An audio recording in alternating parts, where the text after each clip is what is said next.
Hello students, my name is Rohit Kushwaha. तो जैसा कि आप लोगों को याद होगा कि हम लोग सॉलिड स्टेट के बारे में डिस्कस कर रहे थे, तो आज हम लोग सॉलिड स्टेट में डिस्कस करने वाले हैं डिफेक्ट्स इन सॉलिड के बारे में। ये बहुत ही सिंपल सा टॉपिक है, ठीक है। पूरी थ्योरी है, जहाँ पर न्यूमेरिकल आएगा मैं आपको बता दूंगा, ठीक है ना। और आप एक बार याद रखना, जब मैं बता दूंगा इसको पढ़ने के बाद एक बार एनसीईआरटी जरूर पढ़ लेना, वो कंपलसरी है, ठीक है। तो ध्यान से देखो मैं क्या बता रहा हूँ। तो बच्चों मैं आपको पहले बताता हूँ आइडियल क्रिस्टल के बारे में, ठीक है। तो देखो बच्चों यहाँ पर मैं आइडियल क्रिस्टल बना रहा हूँ।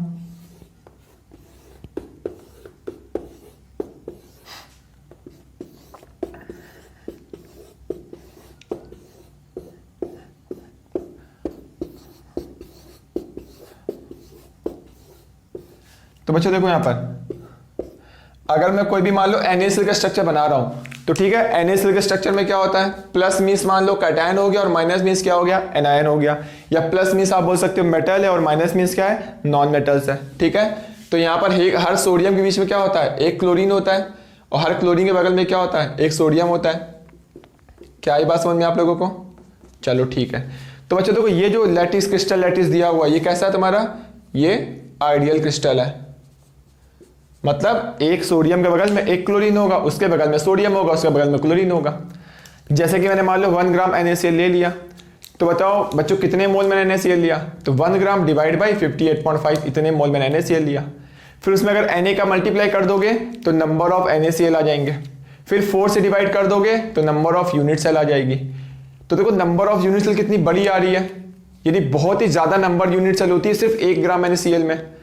और यूनिट सेल में, हर यूनिट सेल में 4 एटम्स होते हैं सोडियम के और 4 एटम्स होते हैं क्लोरीन के। ये सब डिस्कस कर चुके हैं हम लोग।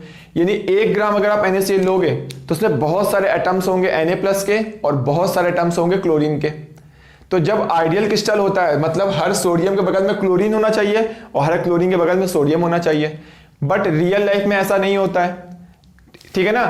तो यहां पर कुछ ना कुछ एटम्स क्या होते हैं, मिसिंग होते हैं। तो जिससे बोलते हैं कि क्रिस्टल तुम्हारा आइडियल नहीं, उसमें कुछ इम्परफेक्शन आ गया है, यानी परफेक्ट क्रिस्टल नहीं है। तो इम्परफेक्ट क्रिस्टल को हम लोग क्या बोलते हैं कि क्रिस्टल में डिफेक्ट आ गया है। आई बात समझ में? और ये डिफेक्ट्स बहुत से टाइप का होता है, तो अलग अलग क्रिस्टल में अलग अलग टाइप का डिफेक्ट होता है। तो यहाँ हम लोग पढ़ने वाले हैं, पहले मैं बताऊंगा टाइप्स ऑफ डिफेक्ट के बारे में, और वो डिफेक्ट किस टाइप के क्रिस्टल में मिलता है वो फिर मैं डिस्कस करूंगा, और ऐसा क्यों होता है वो भी डिस्कस करूंगा, ठीक है। तो ये तो तुम्हारा आइडियल क्रिस्टल है, क्लियर है। अब देखो इसमें क्या होगा, देखो मैं आपको समझाता हूं, पहले बना देता हूं मैं इसको।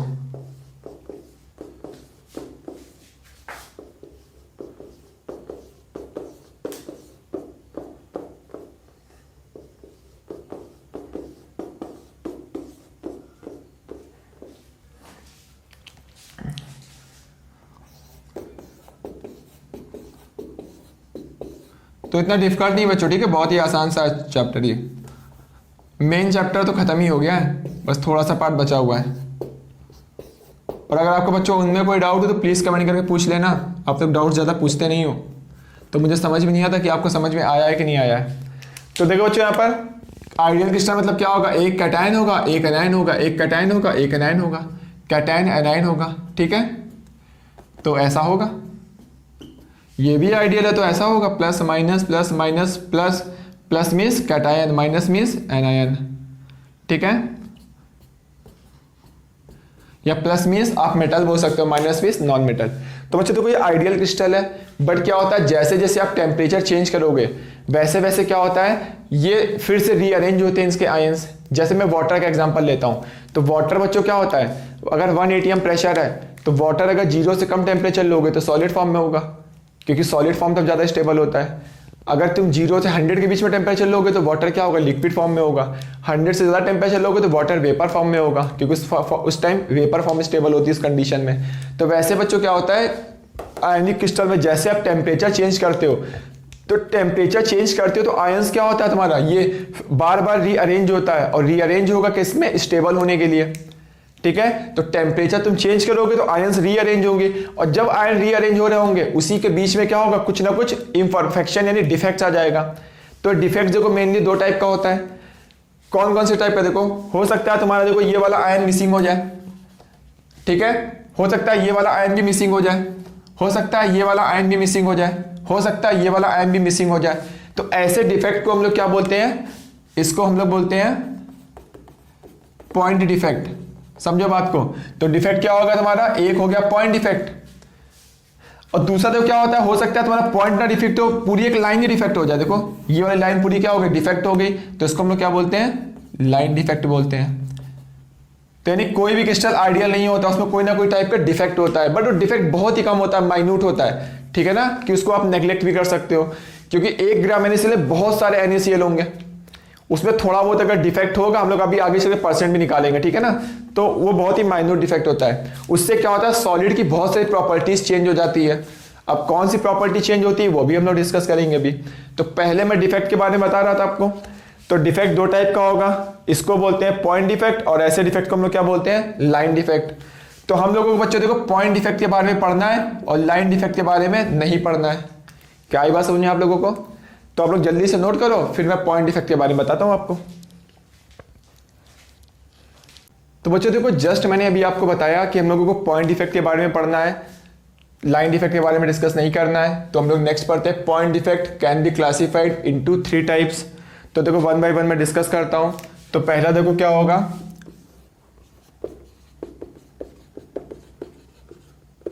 स्टोइचियोमेट्री पॉइंट डिफेक्ट, क्या ये बात समझ में आप लोगों को? और सेकंड क्या होता है, नॉन स्टोइचियोमेट्री पॉइंट डिफेक्ट हो गया, ठीक है। और थर्ड नंबर क्या हो जाएगा, इम्प्योरिटी डिफेक्ट। क्या ये बात समझ में? तो 1 बाय 1 देखो पॉइंट डिफेक्ट के बारे में पढ़ेंगे। पहले हम लोग पढ़ेंगे स्टोइचियोमेट्री पॉइंट डिफेक्ट के बारे में, फिर पढ़ेंगे नॉन स्टोइचियोमेट्री, फिर पढ़ेंगे इम्प्योरिटी डिफेक्ट के बारे में। अब देखो बच्चों स्टोइचियोमेट्री के बारे में थोड़ा आपको ज्ञान दे देता हूं। तो स्टोइचियोमेट्री पॉइंट डिफेक्ट में देखो पहला टाइप क्या होता है, हम लोग को पढ़ना है, पहले पढ़ना है वैकेंसी डिफेक्ट के बारे में, ठीक है। इसी में हम लोग को सेकंड, फिर इसके बाद पढ़ेंगे हम लोग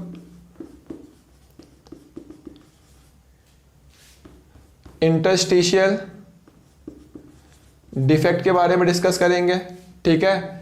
फिर देखो बच्चों थर्ड नंबर हम लोग पढ़ेंगे स्कॉटकी डिफेक्ट के बारे में डिस्कस करेंगे, ठीक है। फिर देखो बच्चों हम लोग फोर्थ नंबर पढ़ेंगे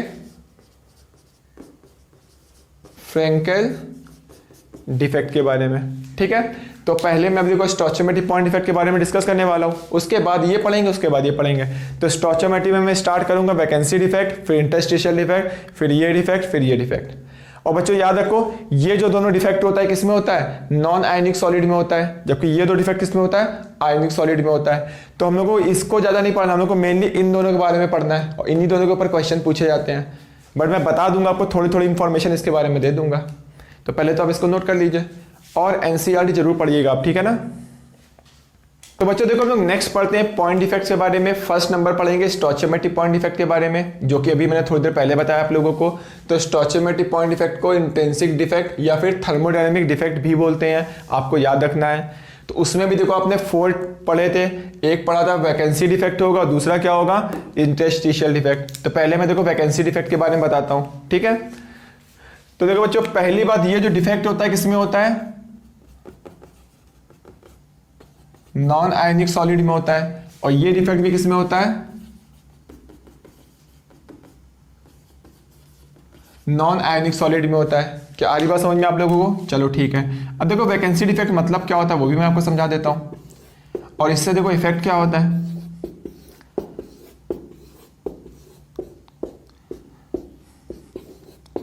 तो मैं डायग्राम बना के बता देता हूं, जो कि बहुत ही आसान है, क्योंकि डायग्राम से अच्छे समझ में आता है। तो बच्चों देखो यहाँ पर क्या होगा, एक कैटायन है तो एक एनायन है, एक कैटायन है, एक एनायन है, एक कैटायन है, एक एनायन है, ठीक है।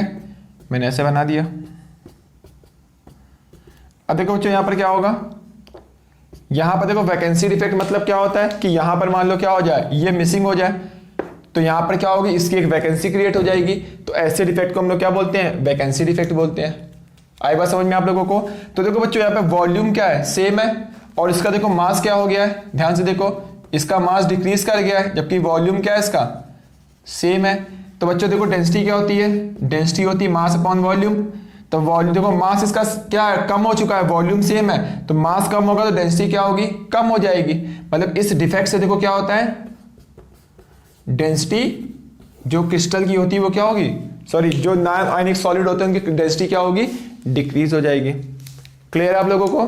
तो ये नॉन आयनिक सॉलिड में होता है। तो हम लोग पढ़ रहे हैं आयनिक सॉलिड के बारे में, तो इन दोनों के बारे में भी डिस्कस नहीं करना है, फिर भी मैं जस्ट आपको बता देता हूँ। इंटरस्टिशियल डिफेक्ट के बारे में देखो क्या होता है, ये भी देखो मैं आपको डायग्राम से देखो बता देता हूँ, ये भी बहुत ही आसान है। और बच्चों देखो एनसीईआरटी तुम लोग पढ़ते रहना, एटलीस्ट एक बार रीडिंग जरूर कर लेना, ठीक है। देखो बच्चों यहाँ पर देखो एक कैटायन होगा, एक एनायन होगा, एक कैटायन है, एक एनायन है, ठीक है। तो आइडियल क्रिस्टल तो एक्चुअल में ऐसा होता है, ठीक है। अब देखो यहाँ पर इंटरस्टिशियल मतलब क्या होगा, एक बाहर से मान लो आयन आ जाए, तो एक बाहर से मान लो कोई आयन आ जाए और वो यहाँ पर इसको इस साइड को ऑक्यूपाई कर ले। इस साइड को हम लोग क्या बोलते हैं, इस साइड को बोलते हैं इंटरस्टिशियल साइड बोलते हैं। तो अगर कोई बाहर से आयन आके क्या करेगा, इस साइड को ऑक्यूपाई कर ले, इंटरस्टिशियल साइड को, तो बच्चों देखो यहाँ पर इसका वॉल्यूम क्या है, सेम है, और इसका मास क्या हो गया, इंक्रीज कर गया है। तो मास इंक्रीज करेगा और ये वैल्यू सेम है, तो डेंसिटी भी क्या होगी, इंक्रीज कर जाएगी। मतलब जहां पर इंटरस्टिशियल डिफेक्ट होता है उसकी डेंसिटी क्या होती है, वो इंक्रीज कर जाती है, जबकि यहां पर डेंसिटी क्या हो रही है, डिक्रीज कर रही है। क्या ही बात समझ में आप लोगों को? तो दोनों डिफेक्ट में डिफरेंस आ गया होगा समझ में। तो ये डिफेक्ट जब होता है वैकेंसी डिफेक्ट, तो डेंसिटी कम हो जाती है, और जब इंटरस्टिशियल डिफेक्ट होता है डेंसिटी इंक्रीज कर जाती है। तो आप क्या करो, उसको जल्दी से नोट कर लो और एनसीईआरटी जरूर पढ़ लेना, ठीक है ना। तो बच्चों देखो हम लोग नेक्स्ट पढ़ते हैं स्टोइचियोमेट्रिक पॉइंट डिफेक्ट के में थर्ड नंबर स्कॉटकी डिफेक्ट के बारे में and fourth number Frenkel defect के बारे में, या इसी को आप डिसलोकेशन डिफेक्ट भी बोलते हो, ठीक है। तो एक पहले मैं बताता हूँ आपको डिफेक्ट क्या होता है। तो देखो बच्चों पहले में तो मैं आइडियल क्रिस्टल यहाँ पे बना देता हूँ, जिससे आपको अच्छे समझ में आ जाएगा।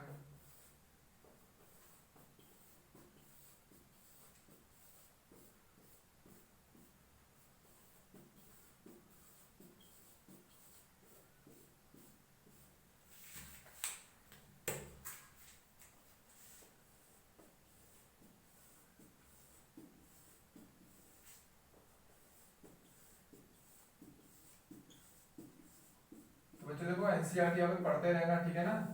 एटलीस्ट एक बार जरूर रीडिंग मार देना उसको, वो बहुत इंपॉर्टेंट है इसके लिए, इसके बाद का जो पार्ट है।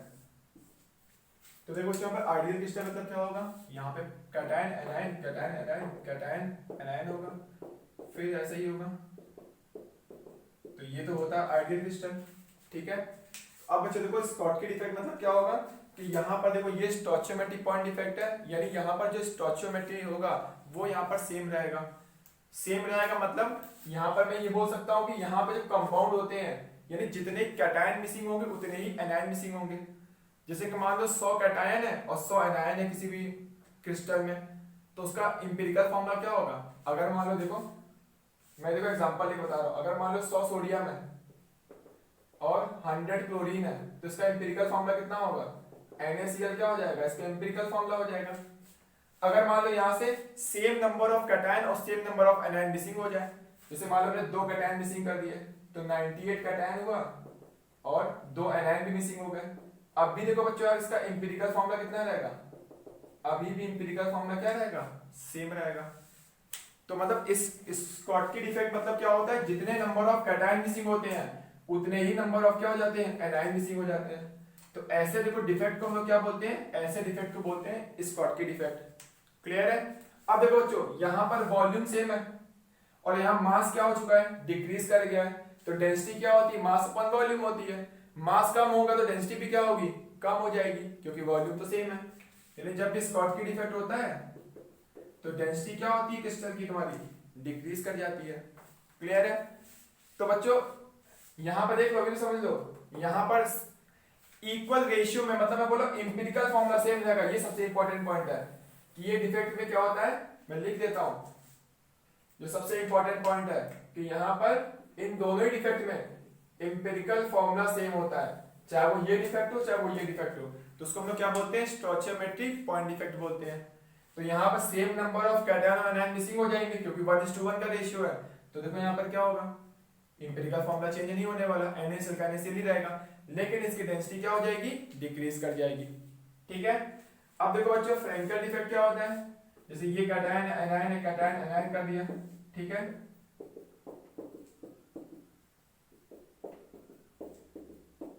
यहाँ देखो क्या लिखा हुआ तुम्हारा, ये एक आइडियल क्रिस्टल है। अब फ्रैंकल डिफेक्ट मतलब क्या होता है, एक कैटायन मान लो क्या होगा, यहां से डिसलोकेट होके कहां चला जाएगा, इंटरस्टिशियल साइड पे चला जाएगा। क्लियर है? तो ऐसे डिफेक्ट को हम लोग क्या बोलते हैं, फ्रैंकल डिफेक्ट बोलते हैं। तो बच्चों देखो क्या यहाँ पर मास कम हुआ है, नहीं कम हुआ है। यहाँ क्या वॉल्यूम कम हुआ है, नहीं कम हुआ है। तो डेंसिटी क्या होती है, मास अपॉन वॉल्यूम होती है। अगर मास भी चेंज नहीं हो रहा है, वॉल्यूम भी चेंज नहीं हो रहा है, इसका मतलब डेंसिटी भी क्या रहेगी, सेम रहेगी। क्या आई बात समझ में आप लोगों को? यानी स्कॉटकी डिफेक्ट में क्या होता है, डेंसिटी डिक्रीज कर जाती है, सेम वैसे ही जैसे वैकेंसी डिफेक्ट में डिक्रीज कर रही थी। बट फ्रैंकल डिफेक्ट में डेंसिटी पे कोई फर्क नहीं पड़ता है, क्योंकि यहाँ पे मास भी चेंज नहीं हुआ है और वॉल्यूम भी चेंज नहीं हुआ है। क्या आई बात समझ में आप लोगों को? ठीक है। तो बच्चों ये एग्जांपल लिखे हुए हैं, ये जितने भी हैं क्या करते हैं, इनमें देखा गया है कि इन क्रिस्टल में स्कॉटकी डिफेक्ट शो करते हैं। जबकि ये एग्जांपल दिए गए हैं, तो ये कौन से डिफेक्ट शो करते हैं, ये फ्रैंकल डिफेक्ट शो करते हैं। आपको एग्जांपल्स याद रखने हैं पहली बात तो, ठीक है।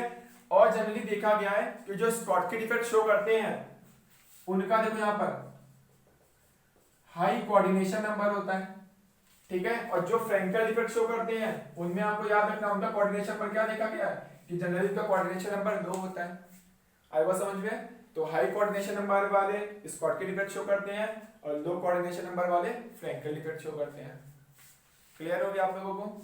और बच्चों देखो, अब कैटायन हो गया, एनायन हो गया, तो कैटायन एनायन के साइज में क्या होता है, डिफरेंस होता है, हम लोग पहले पढ़ चुके हैं। तो यहाँ पर जो कैटायन और एनायन के साइज में जो डिफरेंस होता है वो ज्यादा डिफरेंस नहीं होता है।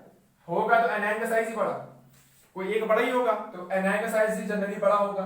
तो एनायन का साइज बड़ा होगा, कैटायन का साइज छोटा होगा, बट इनमें ज्यादा डिफरेंस नहीं होगा। क्लियर है? या फिर मैं ये बोल सकता हूँ जो radius of cation by radius of anion का रेशियो होता है वो 1 से तो छोटा होगा, बट ज्यादा डिफरेंस नहीं होगा। लेकिन यहां पर देखा गया जो फ्रैंकल इफेक्ट शो करते हैं उसमें जो एनायन का साइज होता है वो बहुत ही ज्यादा होता है कैटायन के साइज से। यानी मैं बोल सकता हूं जो कैटायन बाय एनायन का जो रेशियो होता है वो क्या होता है, उस वो 1 से डिफरेंस बहुत ज्यादा होता है। ठीक है। अब देखो, अब ऐसा क्यों होना चाहिए, आप लॉजिकली भी सोच सकते हो, क्योंकि देखो यहां पर कैटायन कहां पे जा रहा है, इंटरस्टिशियल साइड में जा रहा है ना, यानी गैप के अंदर जा रहा है, वॉइड के अंदर जा रहा है। तो वॉइड के अंदर कैटायन कब जाएगा, जब वॉइड बड़ा बनेगा।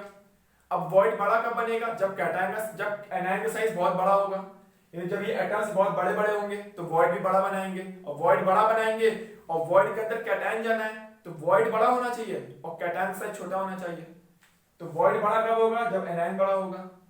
कैटायन का साइज छोटा कब होगा, जब आरसी छोटा होगा। इसलिए यहाँ पे आरसी बाई आरई का रेशियो क्या होगा, 1 से बहुत कम होना चाहिए। क्लियर है? तो आपको ये पॉइंट्स आपको याद रखने हैं। और एक सबसे इंपॉर्टेंट पॉइंट ये बार बार पूछा जाता है आपसे, जो एजीबीआर होता है वो बॉर्डर पे होता है, यानी वो उसमें रेडियस रेशियो इस टाइप से होता है कि वो क्या करता है, वो शॉर्टकी डिफेक्ट भी शो करता है और फ्रैंकल डिफेक्ट भी शो करता है। और ये बहुत इंपॉर्टेंट पॉइंट है, बार बार आपसे पूछा जाएगा। ठीक है ना? हो सकता है मैं भी एग्जाम में दे दूं, तो आपको ये बातें याद रखनी है। तो फिर आप जल्दी से इसको नोट कर लो। अगर आपको अभी भी कोई डाउट है तो प्लीज कमेंट करके बताना मुझे। और एनसीईआरटी जरूर पढ़ना, कंपलसरी आपके लिए। तो बच्चों देखो, अभी तक हम लोगों ने डिस्कस किया स्टोइचियोमेट्रिक पॉइंट इफेक्ट के बारे में, ठीक है। तो अब नेक्स्ट हम लोग पढ़ते हैं नॉन स्टोइचियोमेट्रिक पॉइंट इफेक्ट के बारे में। ये क्या होता है, ये मेनली 2 टाइप का होता है। तो पहले मैं बताता हूँ, देखो स्टोइचियोमेट्रिक पॉइंट इफेक्ट में क्या था, एम्पिरिकल फॉर्मूला सेम था, जबकि नॉन स्टोइचियोमेट्रिक पॉइंट इफेक्ट में क्या होता है, एम्पिरिकल फॉर्मूला सेम नहीं होता है। मतलब यहाँ पर क्या होगा, एम्पिरिकल फॉर्मूला चेंज हो जाएगा। सबसे बड़ा डिफरेंस आपको याद रखना है, ठीक है। अब ये क्या होगा, मेनली 2 टाइप से होंगे, एक होगा मेटल एक्सेस डिफेक्ट और दूसरा क्या होगा, मेटल डेफिशिएंसी डिफेक्ट। तो पहले मैं डिस्कस करूंगा मेटल एक्सेस डिफेक्ट के बारे में, फिर इसके बाद में बताऊंगा मेटल डेफिशिएंसी डिफेक्ट के बारे में। तो देखो मेटल एक्सेस डिफेक्ट भी 2 टाइप से होगा। मेटल को आपको एक्सेस में करना है, मेटल मतलब कैटायन की बात हो रही है, नॉन मेटल मतलब एनायन की बात हो रही है, मतलब माइनस चार्ज की बात हो रही है, ठीक है। अब मेटल एक्सेस आप कैसे कर सकते हो, जब एक एनायन कम हो जाए, ठीक है, या फिर एक मेटल बाहर से आ जाए, तो ये क्या होगा, metal excess due to anion vacancy, मतलब जब एक एनायन कम हो जाएगा तब मेटल अपने आप ज्यादा हो जाएगा। या फिर दूसरा केस कि परफेक्ट क्रिस्टल दिया है, उसमें क्या हो जाए, एक मेटल बाहर से आ जाए, मतलब क्या होगा, metal excess defect due to presence of extra cation at interstitial site. समझ में आ रही बात आप लोगों को? तो देखो मैं आपको यहाँ पे डायग्राम बना के समझाता हूँ, तब आपको बहुत अच्छे समझ में आएगा।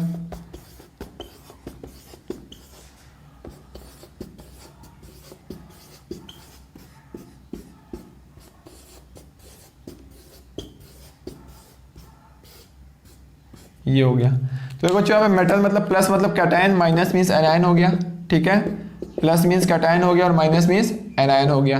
क्या ये बात समझ में आप लोगों को? चलो ठीक है। अब बच्चों देखो प्लस मीन्स कैटायन यानी मेटल की बात हो रही है, माइनस मीन्स एनायन मतलब नॉन मेटल्स की बात हो रही है। तो बच्चों देखो मेटल एक्सेस, देखो ये आइडियल क्रिस्टल है। अब मेटल एक्सेस कैसे हो सकता है? यहां से क्या करो, एनायन को मिसिंग कर दो, ठीक है। अब देखो अब ये न्यूट्रल तो बचेगा नहीं, आपको इसको न्यूट्रल भी रखना है, क्योंकि जितने भी आयनिक क्रिस्टल पाए जाते हैं सारे क्या होते हैं यहाँ पर, ये आयनिक वाले न्यूट्रल होते हैं, ठीक है, क्योंकि चार्ज से अनचार्ज स्ट्रक्चर ज्यादा स्टेबल होता है और नेचर में क्या होती है, स्टेबल चीजें ही एग्जिस्ट करती हैं। मतलब यहां पर क्या होता है, देखो यहां पर एक वैकेंसी क्रिएट हो गई कि नहीं हो गई। अब यहां पे देखो क्या होगा, जब यहां से एनायन निकलेगा तो एक इलेक्ट्रॉन छोड़ के जाएगा, ये इलेक्ट्रॉन आ गया। क्या बात आ रही समझ में आप लोगों को? तो यानी यहां से देखो क्या होगा, metal excess defect due to anion vacancy. जैसे एनायन की वैकेंसी क्रिएट होगी तो यहां पे क्या आ जाएगा, देखो इंटरेस्टेड साइड में एनायन आ जाएगा और इसको हम लोग क्या बोलते हैं, इसको एफ सेंटर बोलते हैं, ठीक है। एफ सेंटर का क्या होता है, एफ सेंटर क्या होता है, कलर प्रोड्यूस करता है। तो इसी की वजह से क्या होता है, ये लैटिस क्या करता है, कलर प्रोड्यूस करता है।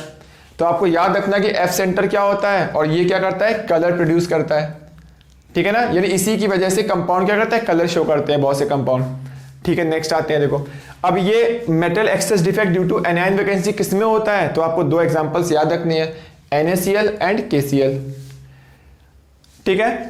तो जैसे देखो मैं आपको बता भी देता हूं, जैसे कि मैं एग्जांपल लेके कि मान लो पहले 100 कैटायन थे, ठीक है, और 100 क्या था, एनायन था। तो यहां पर इंपेरिकल फॉर्मूला कितना था, NaCl था।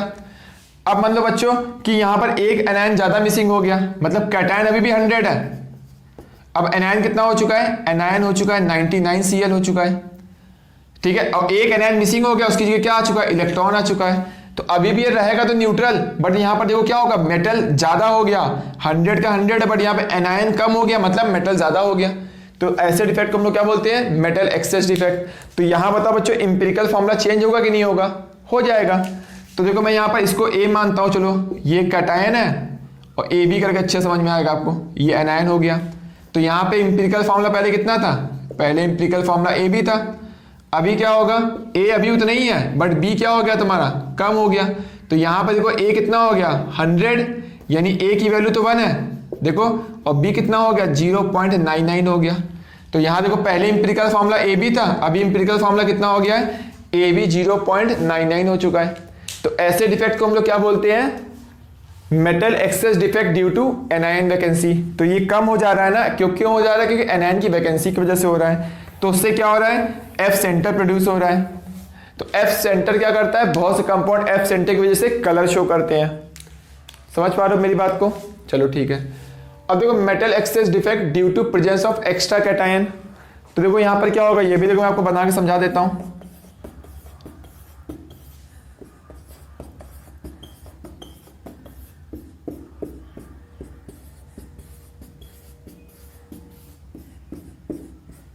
तो देखो अच्छा पर मैं प्लस लिख रहा हूं, मतलब कैटायन की बात हो रही है, मतलब मेटल, और माइनस मींस एनायन मतलब नॉन मेटल्स।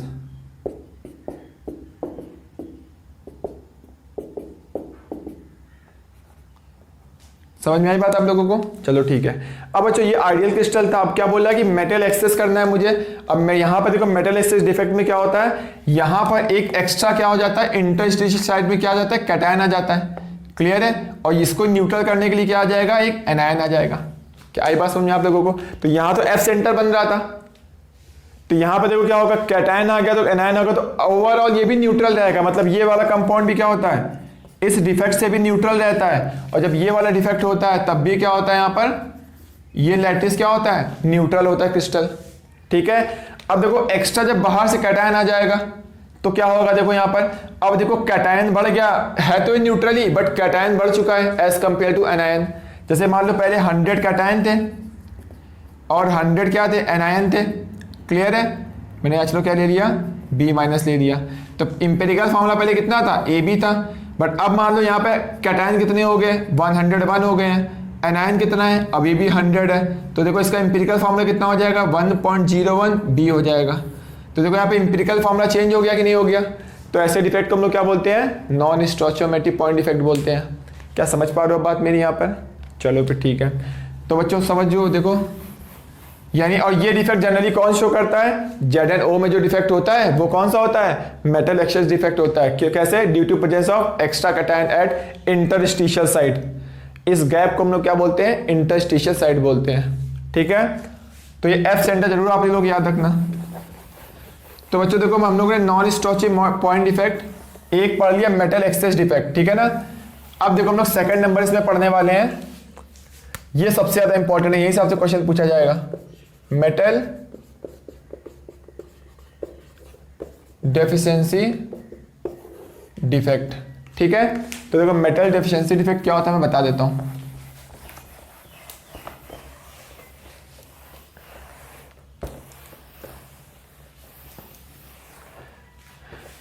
तो बच्चों देखो मेटल डेफिशिएंसी डिफेक्ट ये देखो बहुत ही ज्यादा इंपॉर्टेंट है। इसमें देखो क्वेश्चंस कैसे बनते हैं, ऐसे क्वेश्चन हमने मोल कॉन्सेप्ट में किए हुए हैं, अभी मैं आपको बताऊंगा तो आपको याद आ जाएगा। और बच्चों एनसीईआरटी पढ़ते रहना, उसमें थ्योरी पार्ट लिखा हुआ है, अच्छे से पढ़ लेना एक बार, तब और अच्छे से तुम्हें सारी चीजें क्लियर हो जाएंगी। तो बच्चों देखो यहाँ पर जैसे मान लो कि यहाँ पर देखो एक कैटायन लिख दिया मैंने, यहाँ पर एक एनायन है, ये कैटायन मतलब मेटल हो गया, एनायन मतलब नॉन मेटल हो गया, ये हो गया माइनस A प्लस माइनस फिर A प्लस P माइनस। ठीक है, तो ये मैंने पहले बना दिया, आइडियल क्रिस्टल बना दिया। तो आइडियल क्रिस्टल में कोई भी डिफेक्ट नहीं होता है, बट जितने भी क्रिस्टल होते हैं उसमें कुछ ना कुछ डिफेक्ट पाया जाता है, तो मैंने आइडियल क्रिस्टल पहले बना दिया। अब बच्चों देखो क्या होता है यहाँ पर मेटल डेफिशिएंसी डिफेक्ट, मतलब क्या होता है कि मेटल कम हो जाता है। मेटल कम हो जाएगा मतलब क्या होगा, देखो यहां से एक प्लस चार्ज क्या होगा, कम हो जाएगा।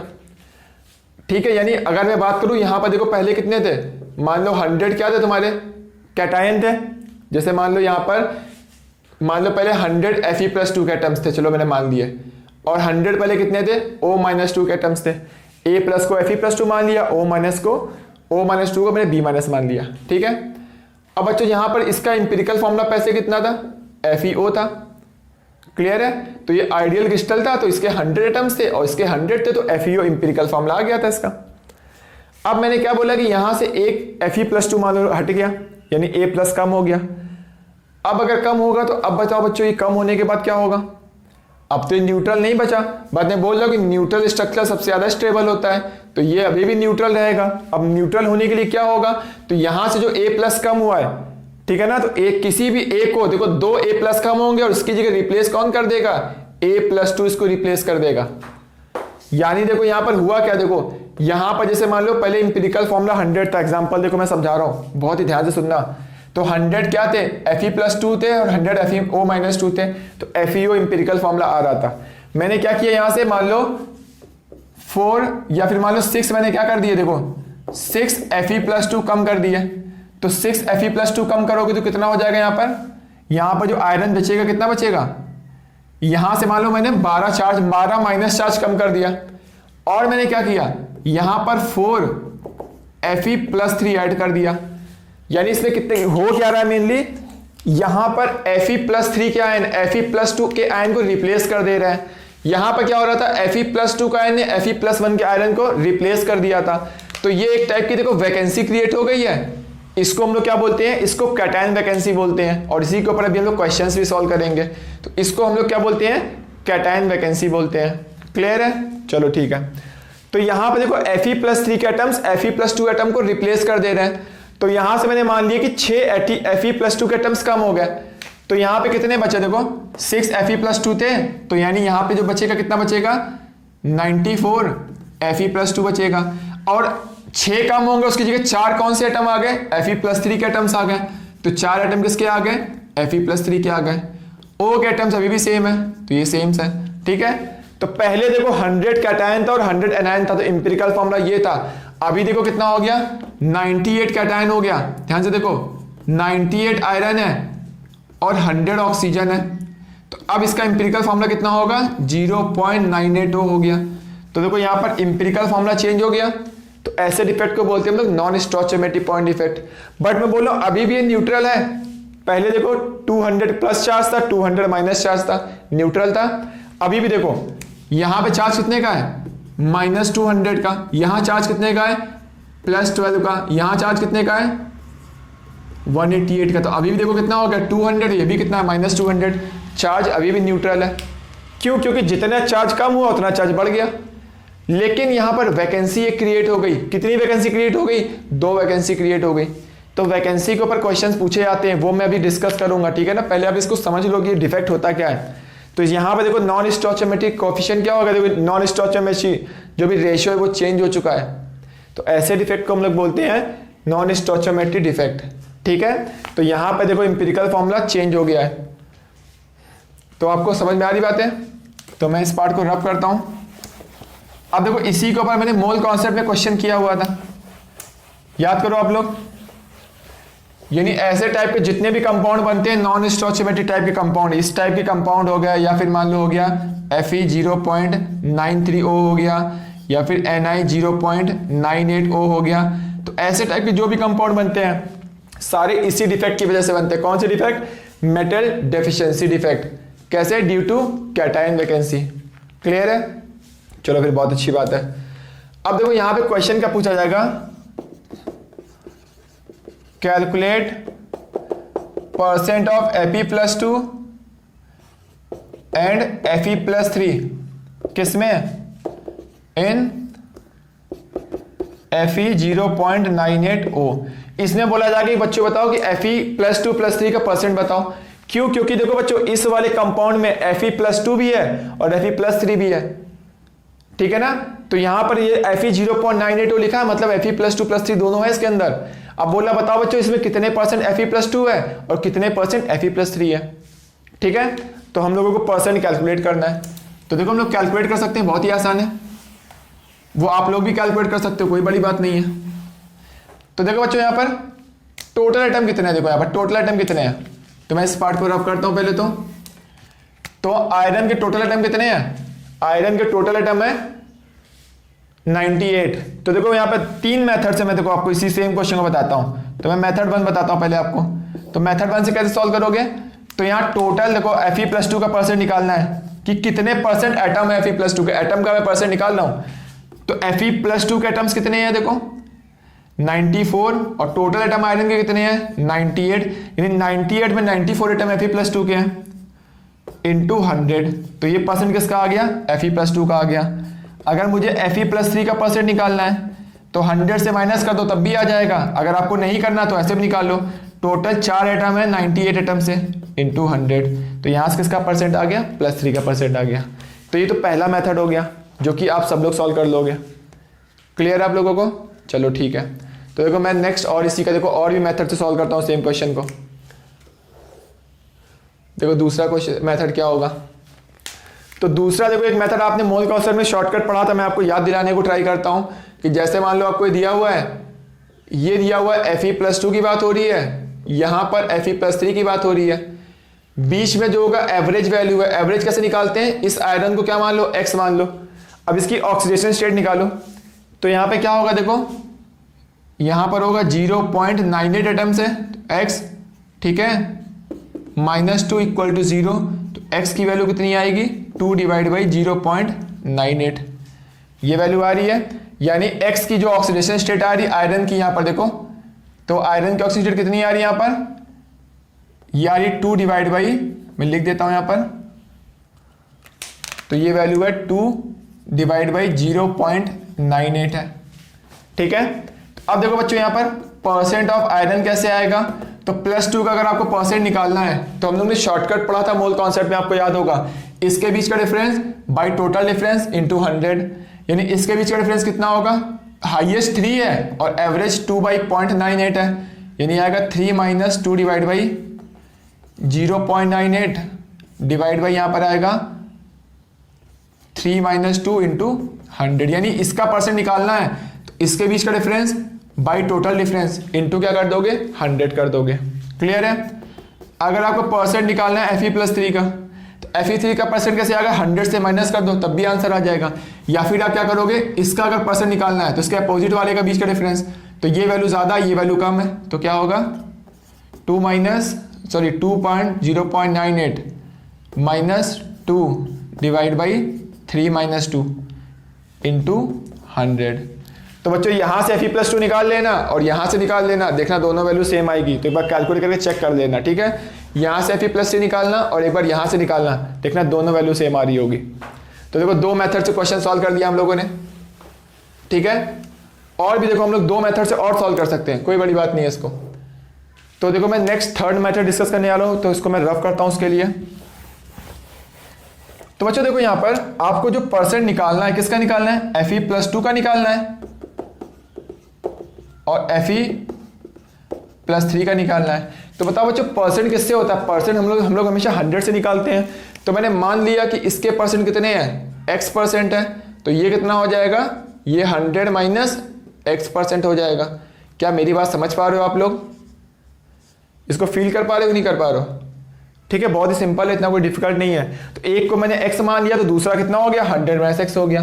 अब +2 ऑक्सीडेशन स्टेट वाला कितने परसेंट है, ये x% है, ठीक है। अब देखो +3 ऑक्सीजन स्टेट वाला कितने परसेंट है, ये 100 माइनस x% है। इक्वल टू एवरेज वैल्यू कितनी आ रही है, वो आ रही है 2 डिवाइड बाई किया था 0.98 आया था। यहां से बच्चों क्या करो, अब x की वैल्यू सॉल्व कर लो और मैं बोल रहा हूं जो x की वैल्यू आएगी यहां पर वही क्या होगा, fe+2 का परसेंट होगा। तो यहां से fe+2 का परसेंट और यहां से वैल्यू निकाल के चेक कर लेना, दोनों वैल्यू सेम आ रही होगी। तो ये देखो थर्ड मेथड हो गया सॉल्व करने का। आएगा समझ में, जो कहो तो मैं फोर्थ मेथड भी डिस्कस कर देता हूं, वो भी बहुत आसान है। तो या फिर इतना ही रखते हैं, ठीक है ना। तो आप इसको जल्दी से नोट कर लो। तो बाकी का जो बचा हुआ पार्ट है वो हम लोग नेक्स्ट क्लास में डिस्कस करेंगे। तो हो सकता है नेक्स्ट क्लास में ऑलमोस्ट चैप्टर आपका कंप्लीट हो जाएगा, ठीक है ना। और उसके जस्ट बाद हम लोग टेस्ट लेने वाले हैं, solution chapter and solid state दोनों का टेस्ट होगा, तो प्रिपेयर रहना आप लोग। तो टेस्ट के लिए, प्रिपरेशन के लिए आपको क्या करना पड़ेगा, डीपीपी जितनी मैंने दी हुई है वैसे क्वेश्चंस टेस्ट में पूछे जाएंगे, तो डीपीपी आप सॉल्व कर लेना, मैं सॉल्यूशन भी उसका अपलोड कर दूंगा। दूसरा आपका हो गया कि एनसीईआरटी में जिस टाइप से क्वेश्चंस दिए हैं तो मैं टेस्ट में एनसीईआरटी से भी क्वेश्चंस दूंगा, वो भी सॉल्व कर लेना। और थर्ड, प्रीवियस ईयर के क्वेश्चंस जो आए हुए हैं ना, अगर आप नीट के हो तो नीट के क्वेश्चन सॉल्व कर लेना, अगर आप जेई के हो तो क्या होगा, जेई के प्रीवियस ईयर के क्वेश्चन सॉल्व कर लेना, ठीक है। तो वो अगर आपके सॉल्व हो जाएंगे तो जो मैं टेस्ट दूंगा आप आसानी से सॉल्व कर सकते हो। और ये आप देख लेना कि अगर आपसे प्रीवियस ईयर क्वेश्चन सॉल्व हो रहे हैं इसका मतलब आपको चैप्टर अच्छे समझ में आ गया है, बट अगर आप प्रीवियस ईयर क्वेश्चन सॉल्व नहीं कर पा रहे हो इसका मतलब आपको चैप्टर अच्छे से नहीं आया है। तो इसलिए आप पढ़ाई ढंग से कर लेना, ठीक है। तो आप नोट करिए इसको।